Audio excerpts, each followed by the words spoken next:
live. Happy Wednesday, everyone. Thank you for your patience as we all kind of collected in the green room pre-event. Thank you for joining us. For those of you who don't know, I'm Amelia Mink. I'm the founder of Data Science Connect. We're the largest data science community in the Southern United States. And thanks to this new virtual landscape we're in, we're able to be with folks from all over the world today. So sending a warm welcome to everyone from a lot of different time zones, including one of our very own panelists joining us from Israel. Ben says it's about 9 p.m. there. And I know it's about 2 p.m. in the East Coast. So today we're talking about privacy and security. We're collecting and leveraging more data than ever before, and privacy and security are racing to keep up. Today marks a special end-of-year panel for us where we'll discuss the considerations and challenges that data privacy poses across industries from the perspectives of some of the world's top data science leaders and executives. Thank you to the incredible speakers we are about to hear from for sharing your wisdom and expertise with us today. We also want to thank our presenting partner, Satori, for making today's executive panel possible. Satori created the first data security operations, or DataSecOps platform, which streamlines data access while automating access controls, security, and compliance. The Security Data Access Service is a universal visibility and control plane that allows you to oversee your data and its usage in real time and move away from ad hoc development and cumbersome processes. Satori secures access data for popular data stores such as Snowflake, Amazon Redshift, and for BI and analytic platforms including Tableau, Looker, and Power BI. We are proud and honored that today's program is presented by Satori. So let's do a round of virtual applause for them. That's my dogs. A few more things before we get started. Throughout today's panel, we'll run some related polls that you'll find in the lower right corner of your screen. I'll try to remember to let you know when we've posted a new one, so you can participate that. And then we'll, I think you can actually see the results as folks submit them. But I'll try to, if we have a chance, I'll try to kind of keep you updated on the poll results. Also, while you're looking at the lower right corner of your screen, you'll see we have a Q&A feature where you can ask questions and then also upvote the ones that you want to make sure that we address. And so when there's some good pause moments, I'll make sure that your questions are addressed by our esteemed panel. Now it's time to hear from this panel. You'll see we had a great pre-panel call yesterday, and it was when you're pulling up all of these different incredible perspectives and minds, there's a method to the madness, but then everyone comes together and you realize that there's even more of a kind of complementary, diverse perspective sort of from each panelist. So you're in for a treat. I want to introduce you to Ben Herzberg, the chief scientist at Satori and author of Snowflake Security, Securing Your Snowflake Data Cloud, which you should all check out. Saurabh Mishra, head of large-scale shared platform at Visa. Sarah Saperstein, head of data science, cybersecurity, and fraud at MassMutual. Dr. Eric Schmidt, global director of marketing advanced analytics at Coca-Cola. And Devavroot Bapat, head of data science and product management at Johnson & Johnson. To kick things off, can each of you tell us a little bit about your background? Ben, can we start with you? Sure.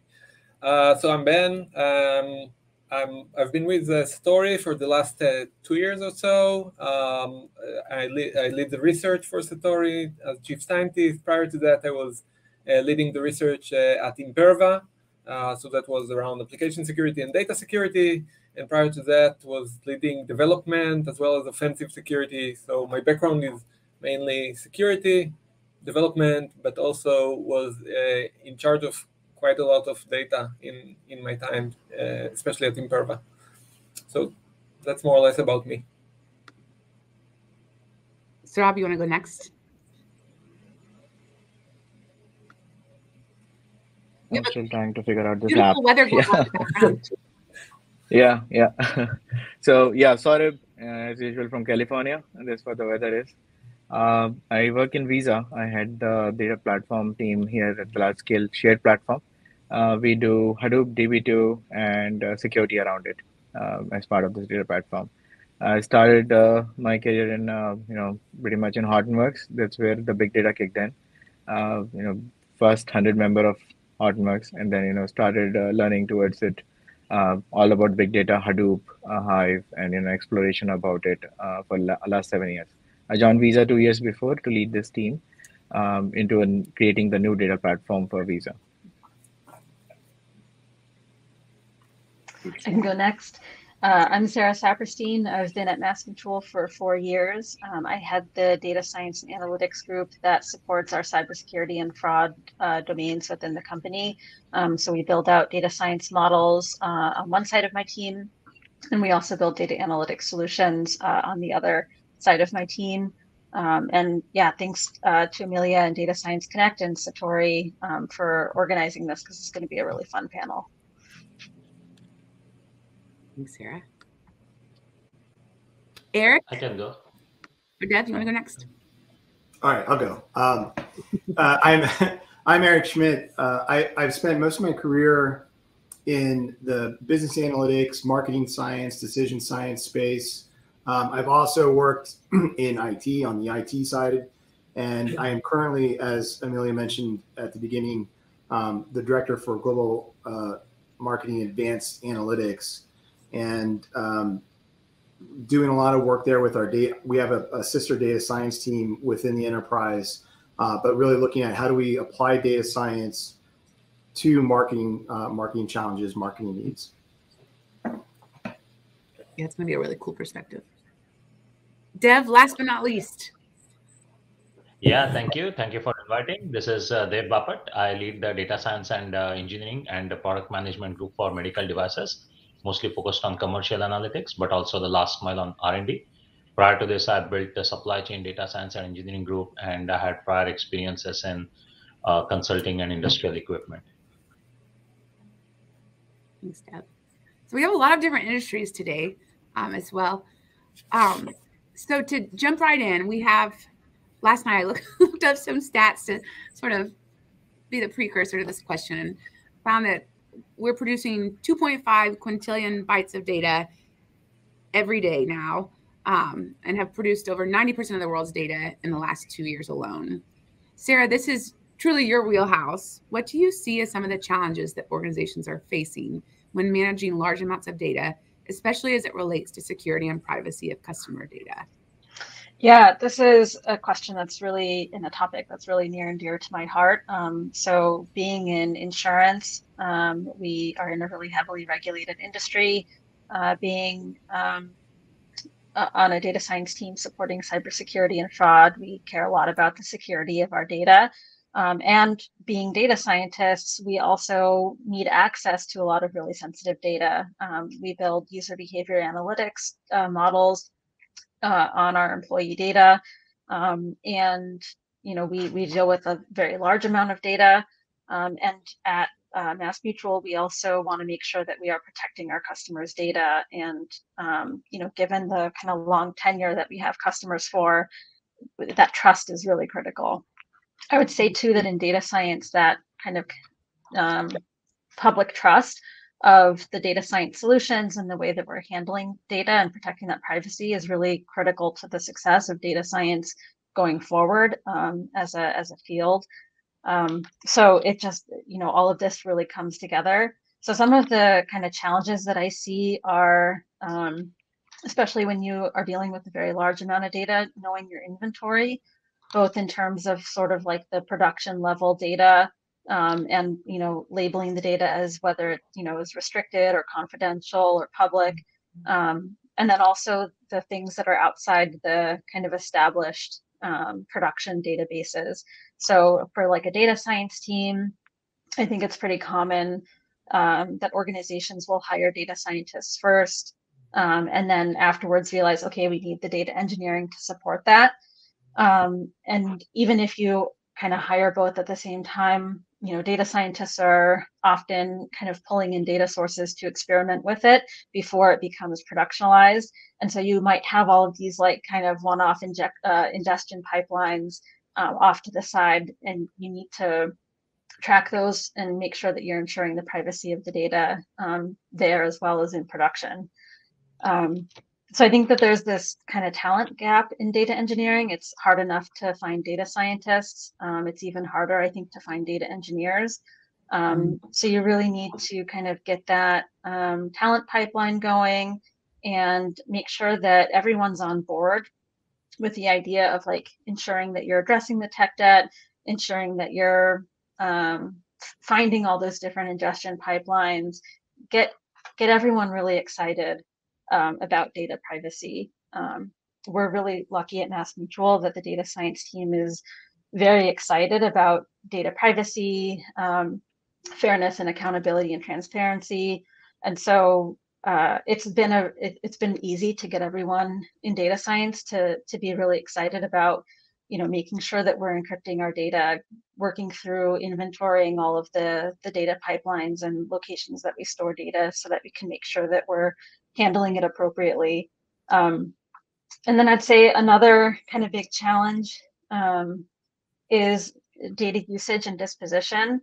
As data scientists, we don't ever want to get rid of data because you might need it in the future. And sometimes, maybe the data is no longer that relevant. In insurance, we do have a really long timeline that data is useful. So we have some research projects where we're looking at 20 years worth of application data because we're looking at mortality outcomes.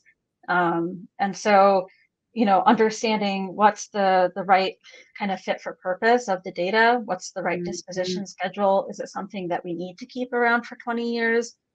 Is it something that we can only keep, it's okay if we dispose of it after 7 years? Because you really want to minimize that kind of surface of risk with your data.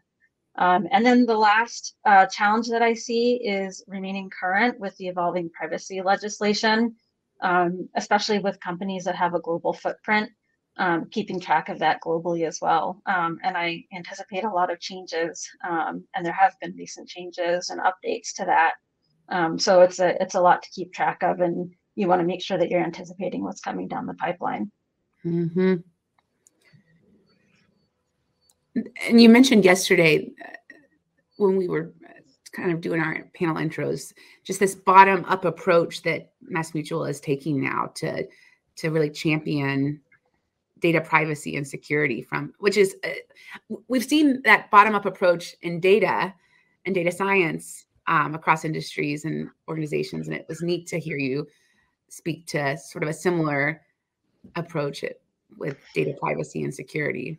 Yeah, I think there's a lot of change management related to it because it does take both a bottom up and a top down. And so, for the databases in production, there's been a big effort in the data engineering org to use voltage encryption to encrypt data. And it's very, like, the tooling makes it very easy, and it has been seamless for the data science team.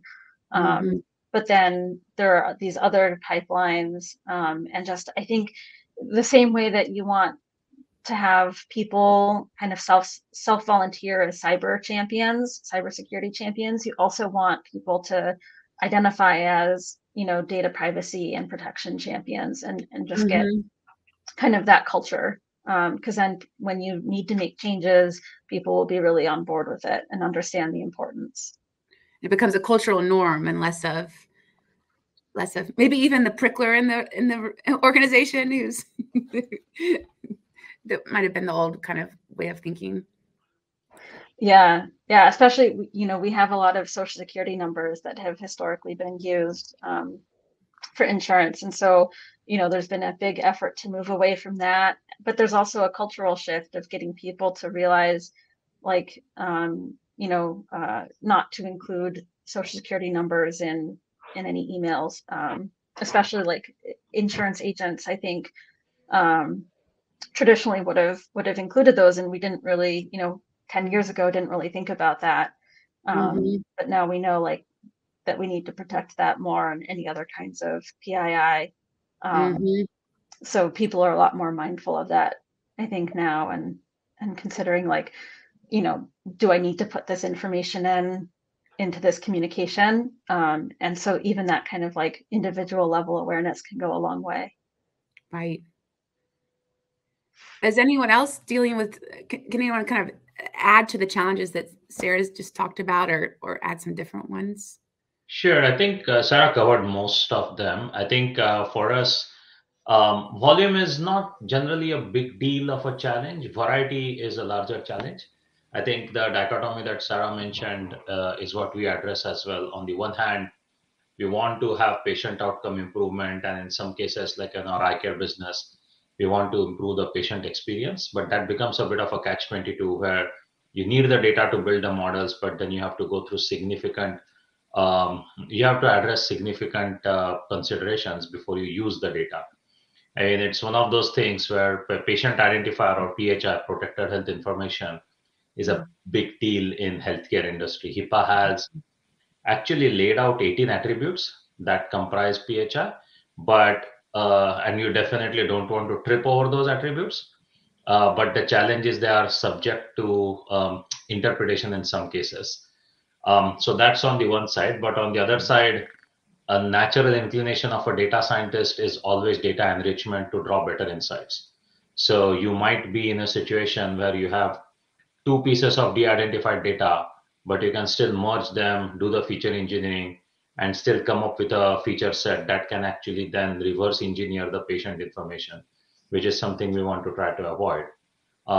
Similarly, I think to the point that Sarah mentioned, one-off experiments, a lot of flat files, it becomes harder from a security perspective as we are taking hospital data, surgical information, to ensure that the same level of scrutiny and rigor and security is applied on those one-off experiments, because companies like Johnson & Johnson, when you have 450,000 products across 121 countries, it's going to be harder to monitor and have one standard.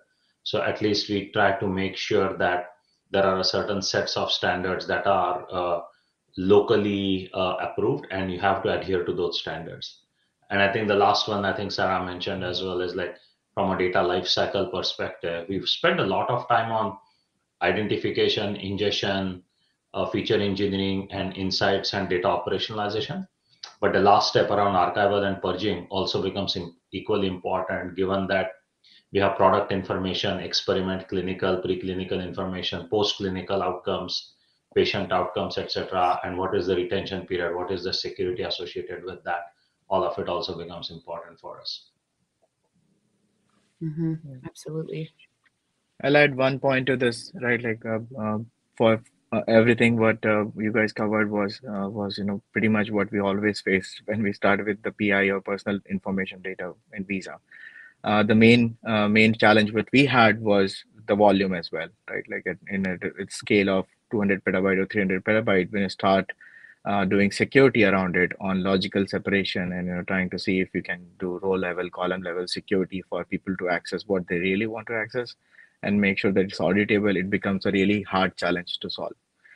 So, usually what we started at ending up with logical separation of complete environments, right? Like, we started creating boundaries which people cannot cross. So we started creating encryption and decryption algorithms which they cannot get access to the keys if they really don't need to.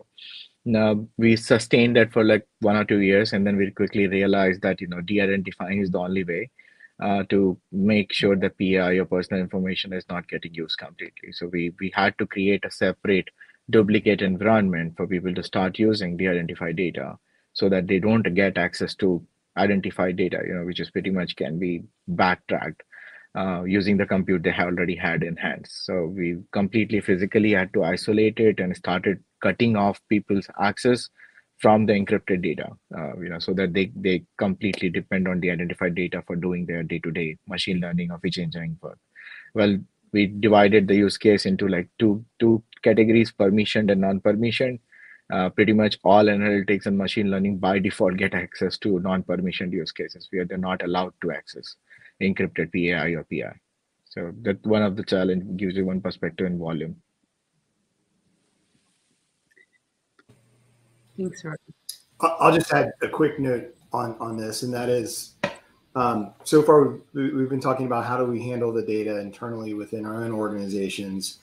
But in a lot of cases, at least from our perspective, from my perspective where I work, we partner a lot with third parties and other folks who hold data, and often work with other partners that help us analyze and look at our own data or other data that we're tasked with being responsible for as well.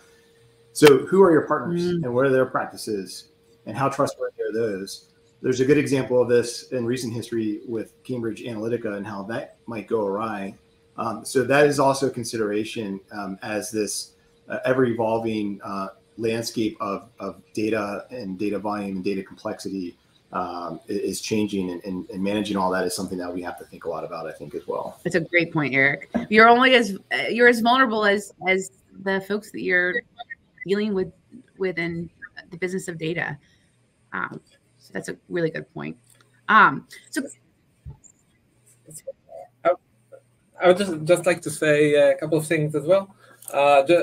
First of all, I would like to say, Sarah, about the data security champions, that it's really cool. It really reminds me of the shift to DevSecOps in application development, where part of this was adding security champions to the development teams. That was really a great step for collaboration, to speak the same language, etc. And I think that collaboration between security and data, and security and the data analyst, data scientist is really, really important. And I think that it's a great step that can help both education and collaboration of the data stakeholders, the data consumers, the other data stakeholders in the organization. Some challenges that I've seen when I was owning a lot of data, and others as well, I will just mention two of them. One is knowing where the sensitive data is, especially when we were talking about the variety of data and the volume, but also the velocity, like data keeps on being added. Sometimes you have, even in a nice structured data warehouse, you have somewhere a column where event data goes in, semi-structured data goes in, and then all of the sudden different event data starts going in, and you don't know that you have any sensitive data in there, or other situations where you don't know where the sensitive data is. So that's really challenging when the data keeps on changing, being enriched, pouring from all different sources, and reminds me of some stories from my past. And another thing is that as a data owner, it's really hard sometimes to make decisions about the risk versus value of the company. Like, you need to have a tribunal of the company. Sometimes it's very hard for you to understand, okay, different business units want a piece of my data that contains sensitive data, and I know that it's sensitive and it's risky, but on the other hand, it really solves a big problem for them. How do I weigh all of these problems? It's also sometimes a great challenge. Yeah, another point with that too is if you have more people who have access to that data, that's a bigger attack surface for an attacker to come in and take over one of those accounts. So one approach is to only provision access, kind of just in time when they need it, and then revoke it again, so that if those accounts did get compromised, the attackers would not be able to then access the data. But yeah, then you have to make sure that you have the kind of like machine learning in place to be able to provision and deprovision in real time like that, so people aren't waiting around in order to be able to move forward on their work.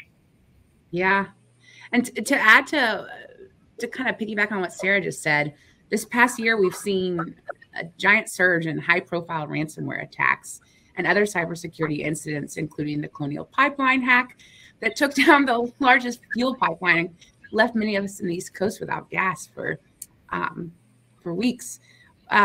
What are the top concerns from the regulatory compliance and security team in your organizations, and how does that affect your role? Dev, you want to start with this one?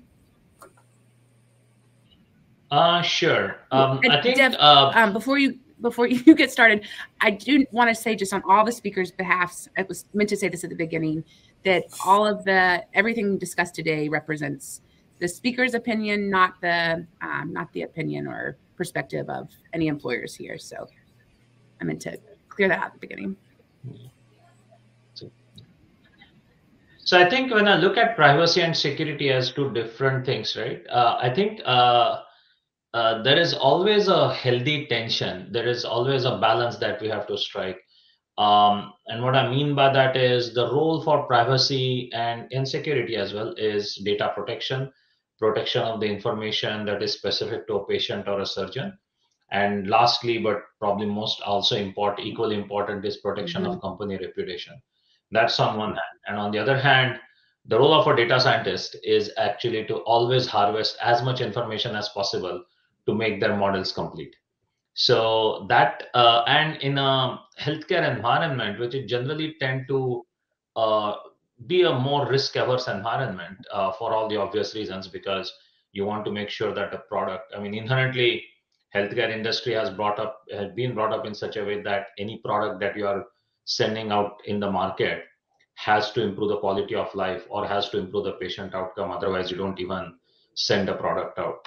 Contrast that with data science and digital product management, where you constantly have to experiment, you fail in the marketplace, and you learn. So generally, privacy, security, regulatory are not so keen on that experimental method. So that, I think, is the first challenge that we face a lot in the data science community in healthcare. Um, some of the things, and then on the security side, I think you already mentioned about a constant attack on infrastructure. I mean, we are like our ERPs and others sometimes can be internal, but most of the companies migrate towards cloud. So the need is then to make sure that we have self-serve design services. How do we create an abstraction layer? How do we make sure that the relevant services from the cloud service providers are added? And then back to Sarah's point, we also I mean, there is a specific concern around user access, because one of the things is we generally tend to draw a line between commercial and clinical. So one of the things that regulatory and security always try to balance is, if we are getting certain information for clinical purposes, that information must not be used for commercial purposes. So how do you kind of balance that?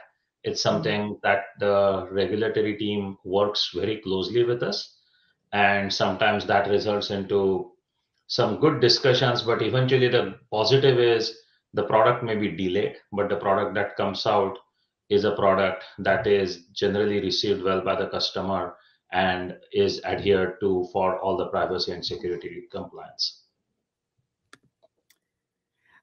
That's an interesting approach about separating the commercial and that's a good rule of thumb, the personal kind of private data, and then I mean, you don't want, generally, if a patient had signed off. So there are occasions when we are trying to sell something directly to a patient or a customer, like a contact lens or like a Neutrogena or Aveeno. We may get the patient email address and physical address, so we can start shipping them the product directly, and we get their consent so that we can send marketing material to them. But on the other hand, for our pharmaceutical and medtech, we generally, I mean, information that is required for clinical purposes is to improve the patient outcome and not to commercialize that product and sell it directly to the patient or sell it directly to the surgeon. So that's why we always have that clear line of demarcation. And so we touched on, kind of organically touched on PII and a lot of other kind of personally identifiable data. Ben, what are best practices or suggestions for kind of documenting and storing or finding and documenting the sensitive data? And I'm curious to hear from, I know we've got fintech and healthcare on the line, and insurance, marketing analytics. Oh, Ben, I think you're muted. Let's see. Yes, you're muted. I might have muted you. So, okay. I would say, first of all,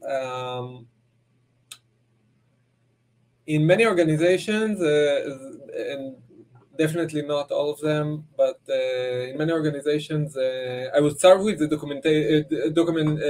creating documentation for the metadata. In many organizations, there are grand attempts and they fail.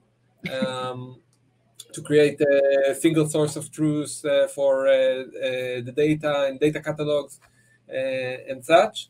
And if an organization starts at this, I would say set achievable goals for everything you do in life, right? But in many cases, I've seen that the attempts of creating such systems were too big of steps, that they were either too hard to set up initially or too hard to maintain in the long run. So I would say start with something and grow from it. That's one thing.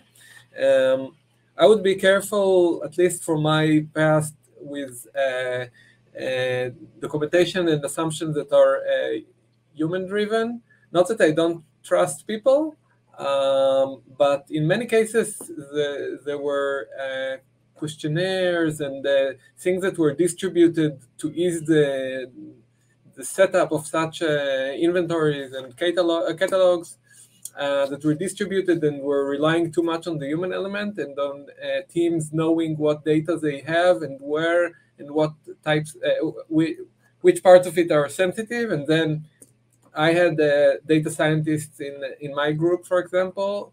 It's not always that easy for them to know what all the data sets they have in all the projects they were working on this year were, and that leads to perhaps the last one, which is to try to make it agile and continuous as possible. So, for example, if you're trying to inventorize your data once a quarter or once a year, and you're relying on periodic scanning like that, that may not last when data. If you have an organization where data keeps on changing and moving and transformed, so the most continuous and incremental solutions to classifying the data, understanding what types of data you have, where they will work best, so you don't have gaps in, periodic gaps in your knowledge of where sensitive data. And one last thing, once you know where your sensitive data is, that's a great place to focus your resources on. So because you usually don't have enough data security resources and privacy resources to get the best, like all the audit hours and all the controls and everything to all of your systems.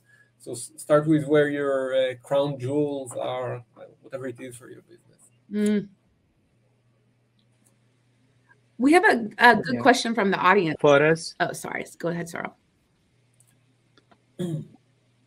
Yeah, for us, it was pretty much the other way around. We told our business analyst and, users or machine learner that this data does not have anything sensitive other than whatever is sensitive is already encrypted. So, and exposed that catalog in front of them, so the, de-identified version of it, even though it says social security, but it's completely de-identified. So, you cannot take it back. It's one-way hash. So we told them where the data is, but we told them this is de-identified data. So there, that's one way we handled it. The other way of handling it is like, as you rightly said, Ben, right? Like cataloging, big data or the data at scale is an infinite problem, right? It cannot be solved. It has to be iterative.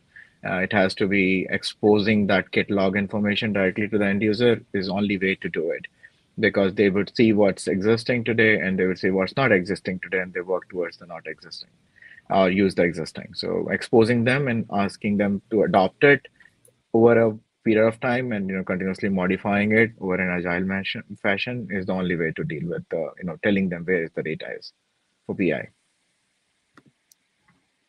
Yeah, having that visibility can make all the difference. Circling back to something that Eric had said earlier, you know, in addition to the inventorying your internal data that Ben was talking about, having that inventory of like your third party risk. We recently built a scorecard to help various people in the company to be able to kind of keep track of like the you know, data privacy from third parties. And that's been hugely helpful for them to kind of see where they stand and you know, where are areas that they can push on and improve. And without that kind of visibility to be able to track the data, it would be a lot harder to know like what steps to take to keep improving. And what are some quick steps to take for folks who are interested in kind of adopting a scorecard approach? Yeah, so having like a ranking system, having the classification system, a lot of the inventorying stuff that that Ben was talking about, you know, understanding like, okay, is this, you know, confidential data? Is this restricted? And you know, kind of like a trust but verify for your third parties. You know, we inventory, you know, what they say, but then we also kind of track for ourselves as well.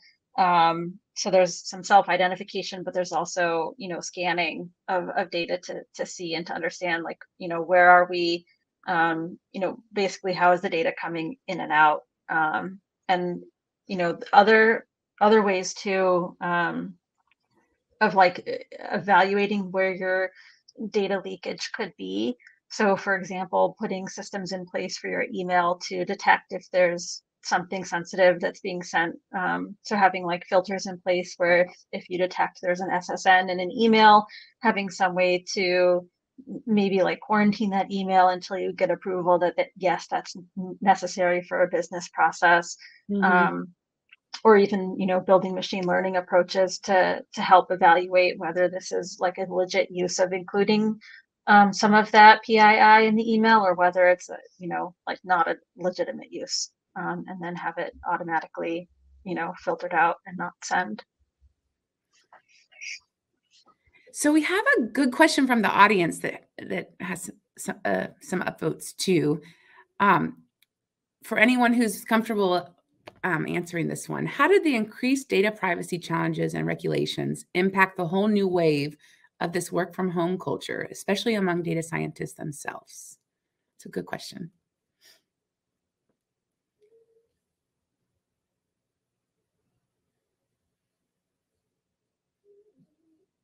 I mean, while you guys are thinking, my immediate thoughts are we're producing so much more data now in the virtual landscape that we're in. So I would imagine that that's impacted. I can comment on what I think it might be addressing, which is, you know, is the data necessarily less secure if we're accessing it remotely from our home office versus in the building? Totally. I don't have the IT engineering security background to answer that, but I can say that, I mean, we've been doing this now for you know, close to 2 years, and I think a lot of companies are thinking through how to continue on this work from home or remote working way of working. It makes a lot of sense in a lot of ways. So that by itself, I think, is kind of a proof point of, and I'm not saying this to say that there aren't risks associated with it, but obviously we do have the ability to do so and still maintain a certain level of security, I think, as much as we would within the four walls of the office building. That's a great point, Eric. I think that first of all, it's a challenge in everything, right? The move to work from home and the security effect it has on employees and data exposure, etc. I think it would be important to make sure there is no, in the same way there's shadow IT, there's shadow data processing, like downloading CSV to your file and then running the model and such. I think that it would be important to set policies around that in organizations that are heavy data users, that are using data, which is probably most organizations nowadays, to make sure that wrong behavior is enforced, so that wrong behavior is not allowed. What I mean is, I'm trying to think while I'm speaking, but what I mean is, if I have a desktop workstation at my office and I log into it and I'm doing work from office, I may get into bad habits of saving data sets on my personal work machine, on my workstation, and starting to run. I want to run a network graph instead of running it on online on the public on the company owned by VPC. I will run it in my local machine, unsupervised, not as in unsupervised learning, right? Like downloading data set, running, building a model from it, whatever it is that I'm doing. And I think that it would be a good time to get data scientists, data analysts, any data consumer to better practices around what data they take away and put on their laptops, on their desktops, etc.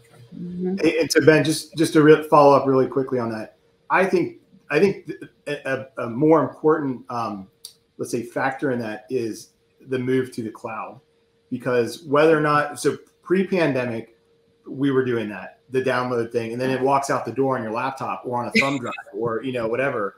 So I think really good point, and that is one of the key risks.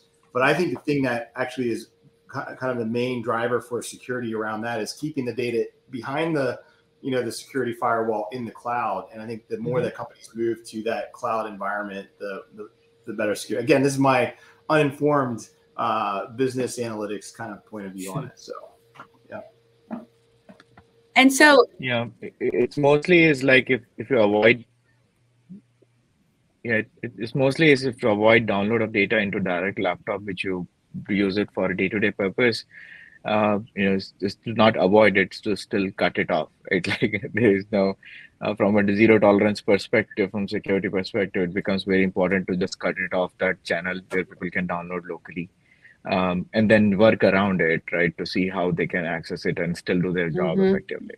So that's one of the rule which will apply more and more with this work from home culture, going forward.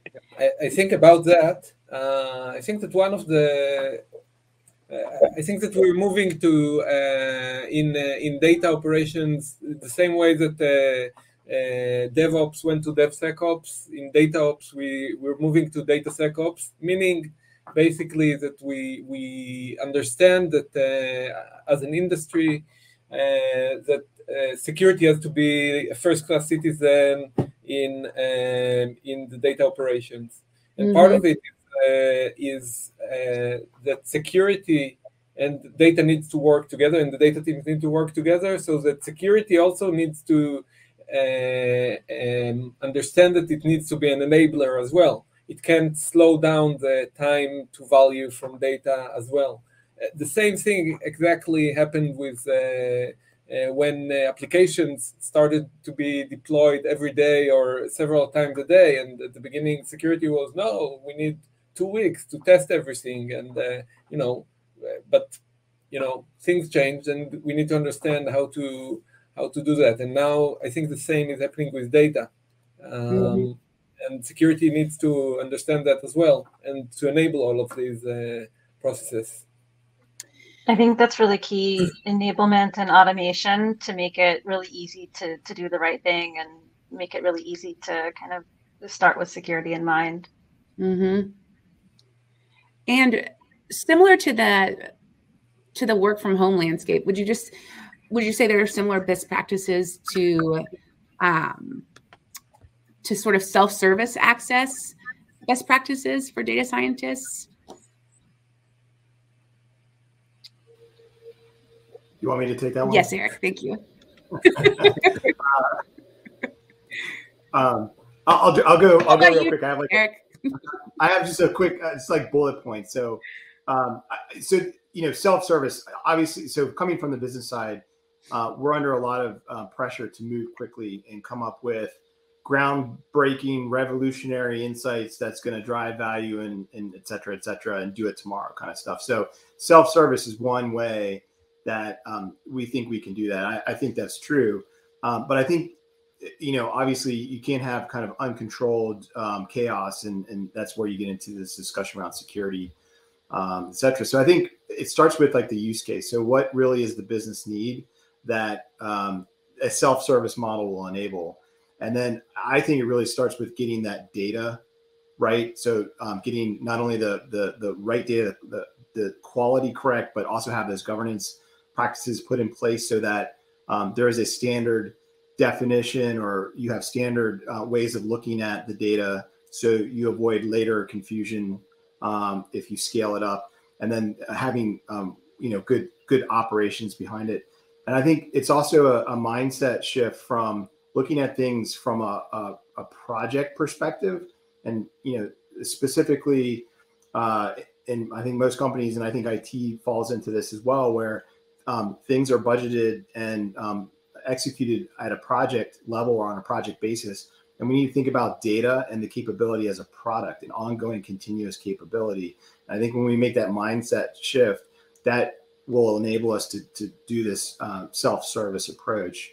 And I think we spoke about this earlier, about having maybe an ML enabled provisioning process or something like that. I think the quote one-click approach to standing up provisioning like a POC environment for, hey, I've got a proof of concept I want to do on this business problem, instead of the 6-week process to get it through whatever historical process we have. Can I just go and make a quick request through an online help portal, and then I've got my environment stood up and I can start working right away. Mm-hmm. So the other real quick thing is, I think on top of that, it's having sample. Having sample. That's the connectivity world we're in. My phone is talking to my Macintosh, and I was jamming to some tunes earlier that apparently I had way too loud. So anyway, having sample query and code, like a code database, as well as those data dictionaries, and having a business dictionary for the data scientists, right? So having as much kind of that meta information and as much standardization as you can without putting handcuffs on people, but more as an enabler to make sure that the self-service runs smoothly, I think are key things that will make that work. Business dictionary is a great idea. That you should coin that. So we've only got a couple minutes left. As we kind of close out today's conversation, let's talk about just emerging trends that you guys see, and also just your advice to organizations in security and privacy. Trends and advice for how to continue to innovate while addressing security and privacy, and then trends around data security and privacy. Yeah, so if you think about what happened in last couple of years, right? GDPR came into effect, then suddenly CCPA came into effect. 2021 CCPA 2.0 came into effect, right? And then by 2023, there will be something called a CDPA, the Consumer Data Protection Act, will come into effect, where you can literally opt out for any business to use your data for your personal gain, right? Or or monetary gains. So those kind of regulations are coming in the nation, as well as outside the nation. Different countries like India, China, Brazil, all of them, Canada is supposed to renew their 20 years old Data Protection Act. So a lot of this localization will take into effect in coming years, as per me, and then the new year. So the focus should be around that, and as well as all what we know with what happened with Log4j right before Christmas, right? So the whole breach are increasing, any given even with a logging kind of class, people are finding loopholes and trying to get in the system, right? So those are the two things which I would say would be very would be the trend going forward. More and more protection about data consumer, how to consume their personal data, and more attack and zero tolerance of security would be key in next coming era. Yeah. Well said, so Rob. Anyone else have any sort of? I'll say, I think from a trends perspective, I think there's going to be a race for first party data. So I think you're already seeing this in companies going out and trying to encourage their consumers or users to opt in for information and then create their own view of who they are. And then along with that, I think we'll see more activity around this concept of federated learning, where you've got maybe different first-party data holders then looking at pulling data together in a federation to understand a broader understanding of who the consumer is or who the user or individual is, but do it in a way that still maintains the privacy and security. So I think those will be trends that we see, and then how do we do that so that we don't run afoul of ethics and privacy. I think will be an interesting thing to see how it goes. Great. I think that it's not really a new trend. It's more the continuation of organizations that will implement data democratization when it fits, of course, the organization goals. But those who will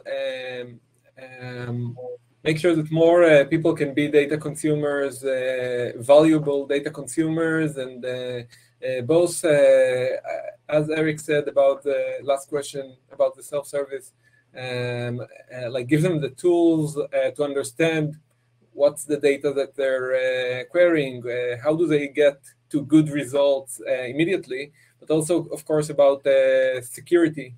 Or the organization or the security of organizations. In many cases, security is not deterministic enough around the data access, and sometimes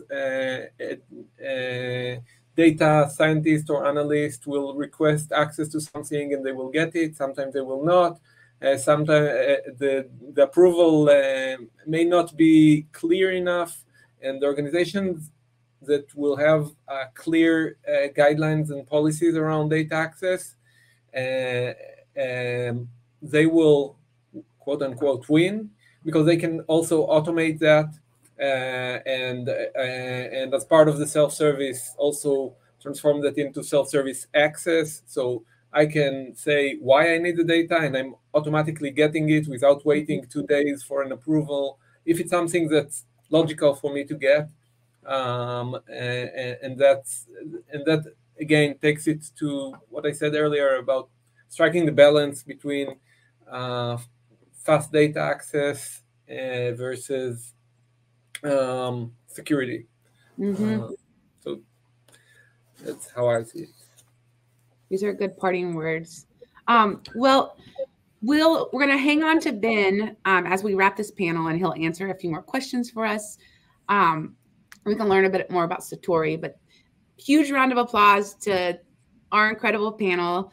Thank you for joining us. I know it's the end of the year, and thank you to everyone who joined us, our audience as well. I think I'm going to copy Sarah and Mass Mutual's mission, and may we all, as we produce more and more data, may we all be champions for data security and privacy, and protecting our customers and our clients and all the sensitive data. So thank you, everyone. And Ben, I think you've got some questions too. So when we keep you on, thank you. I'll include the audience questions. Thank you. Thank you, guys. Thank you, Eric. Thank you, Sarat. Thank you, Deb. Bye-bye. Bye-bye. Bye. Bye-bye. By the way, I see we have an unanswered question. Maybe I can. We do. Now Can you that I answer have it? no competition. Now that I have no competition, I can try to answer it from Now Richard. I've gotten rid of them. That's what.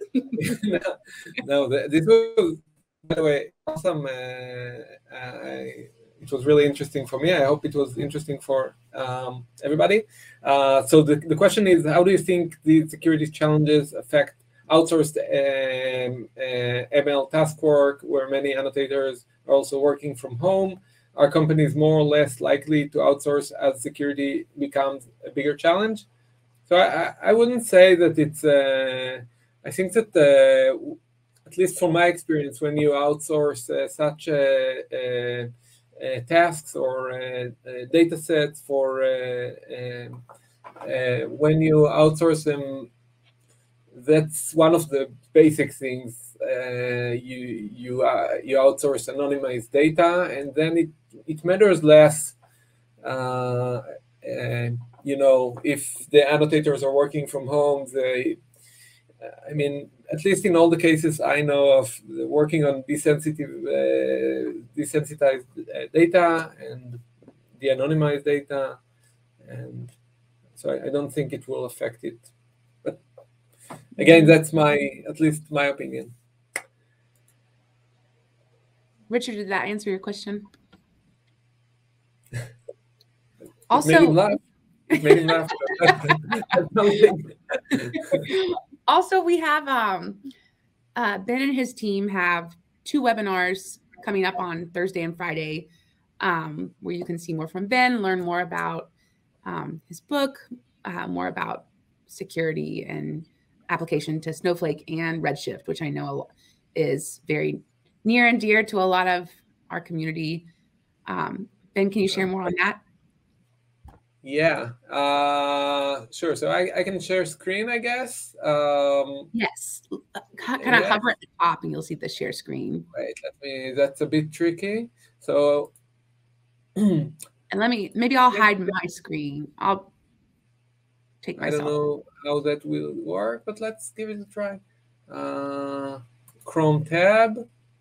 So look at the top. I think that. Perfect. So I will not give the full product pitch of what Satori does. Although, if anyone is interested, feel free to reach out to Satori or to me, and I'll direct you to the people who do this the best. But I will give a short explanation about what Satori and the 2 exciting events we have tomorrow and the day after tomorrow. So the core capabilities of Satori is continuous data discovery and classification. So we monitor data access, and as soon as there is new sensitive data, we classify it either according to our out-of-the-box classification or what the organization can define custom classification and understand where sensitive data is, who is accessing this sensitive data, and when was it first accessed, etc. So you can have compliance reports about it. You can investigate into what types of sensitive data each team was using or each user was using, and you can set access controls accordingly.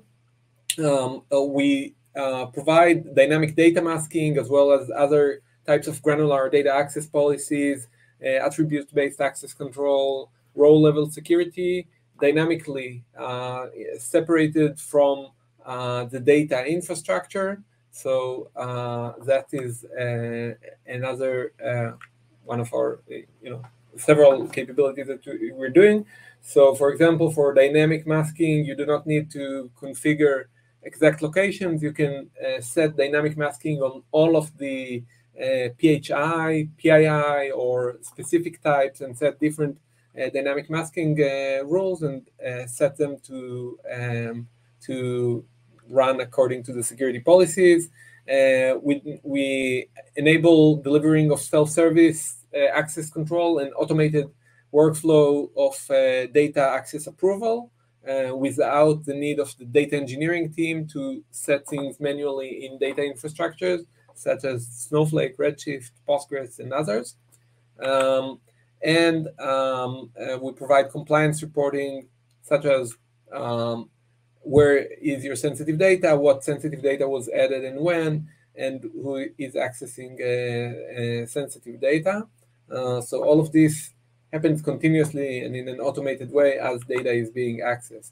So Satori sits between the data consumers and the data, and we do not change anything in the data consumer end. We do not install any drivers, any agents, and we do not add anything or change anything in your data platforms. No added users, no added data warehouses, schemas, objects, and you don't need to change anything in the way you're running the queries. But when your queries are running through Satori, we are inspecting them and doing all of the things that I mentioned. And as a platform, it also integrates with identity providers and the data catalogs and the other systems, for example, for workflow automation. So basically, these are the data platforms we are working with. Some of them are, some are also in preview, so you can visit our website or contact us if your favorite data platform is not in place. And so we sit between those data consumers and, of course, others, data consuming applications, and, of course, others, and the data platforms. So as promised, we have two really exciting events. Tomorrow, I'm speaking about Snowflake security, zero to Snowflake security in 45 minutes, which is basically some of the quick things, or maybe not so quick, but important things you need to do to make your Snowflake environment more secure, and with showing that on the Snowflake side, as well as showing some of the Satori capabilities live in a live demo. And my colleague Ashish, the next day, will do the same for Amazon Redshift. So that's going to be Friday. So that's 9 a.m. PT, 12 p.m. ET. Mine is Thursday, and his is Friday. So those are the two events. Of course, there's the book that you mentioned, and that's also really exciting, published by A-Press. And if you would like to test Satori, we have a free trial in our website, and you can also watch a pre-recorded demo or set up a demo on our website. I think. Thank you, Ben. That's it. I didn't, give the full the full pitch, but I hope that helped understand what Satori does. Left them wanting more, and like Ben mentioned, the upcoming tomorrow's webinar with Ben, zero to secure Snowflake in 45 minutes, is the link is in the call to action button at the bottom, and then the Friday webinar is similar, but an application to Amazon Redshift. So depending on what your platform is, tune in 45 minutes and you'll be zero to secure. And it's going to be fun. At least the Friday one, the one that I'm not doing, is going to be fun. No, I hope both of them are going to be fun, conversational, going to be, at least for my preparation, it's going to be pretty much hands-on. Not many slides, but a slide or two, and then moving to Snowflake to show how you do those things. Then when getting to the Satori part, it's more of a demo, less of slide after slide. And you can reach out to Ben on LinkedIn also, and then we'll follow up with an email, and I can include his contact information. So all right. We'll see you on Thursday and Friday. So just one last sentence is I really enjoyed today's discussion. It was great. Today was great. Thank you for joining us tonight, Ben, and we'll see everyone tomorrow for the Snowflake webinar, and then on Friday for the Redshift webinar. And then to learn more about Satori, schedule a demo, reach out to Ben, and then check out his book as well on Amazon. Right. Thank you, everyone. Happy holidays. Happy Hanukkah. Happy Christmas. Happy New Year's. Bye. Bye-bye.